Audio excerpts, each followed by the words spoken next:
Si cada vez que enfrentas una subida tu carro se siente muy forzado, revolucionado o empieza incluso a oler raro, déjame decirte algo muy importante. Y es que no es la subida, es cómo estás manejando.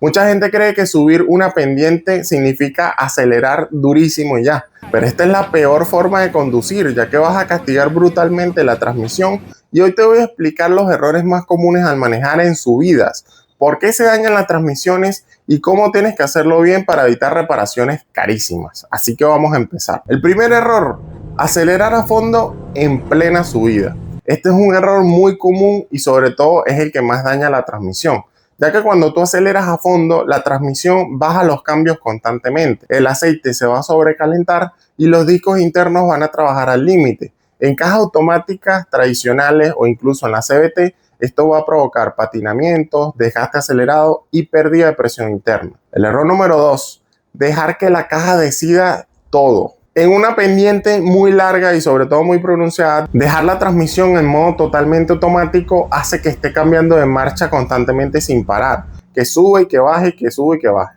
Esto genera muchos golpes internos, mucho calor, mucho desgaste, problemas en los solenoides y se te va a desgastar el embrague. Las transmisiones se van a estresar muchísimo también. El error número 3, subir una marcha muy alta cuando el motor va muy bajito de revoluciones. Y aquí tú puedes pensar que si tú sigues acelerando vas a mantener la velocidad.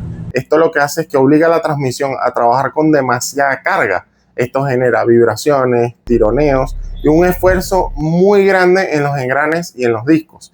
Y el motor y la caja van a sufrir muchísimo, aunque el carro sí pueda subir. El error número 4, usar mal el freno en las pendientes.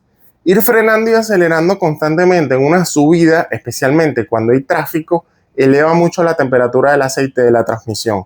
Cada arranque de cero en pendientes es uno de los momentos de mayor estrés para tu caja, así que tienes que estar muy pendiente. El error número 5, no usar el modo correcto para manejar.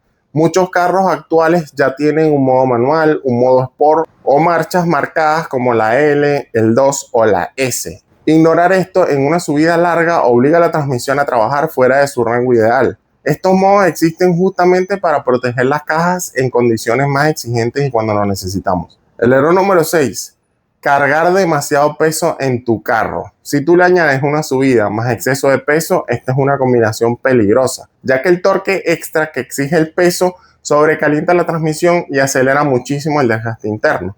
Muchas fallas graves empiezan después de viajes cargados, sobre todo en zonas montañosas y si no tienes un 4x4. Lo que realmente se te va a dañar si empiezas a subir mal una pendiente son los discos de fricción, las bandas, el convertidor par, el aceite de la transmisión, los solenoides, las válvulas, entre otros.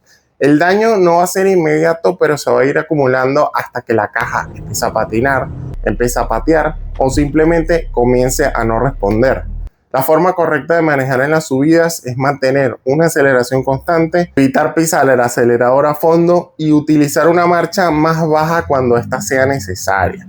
Deja que el motor trabaje a un régimen cómodo y utiliza los modos adecuados para tu transmisión.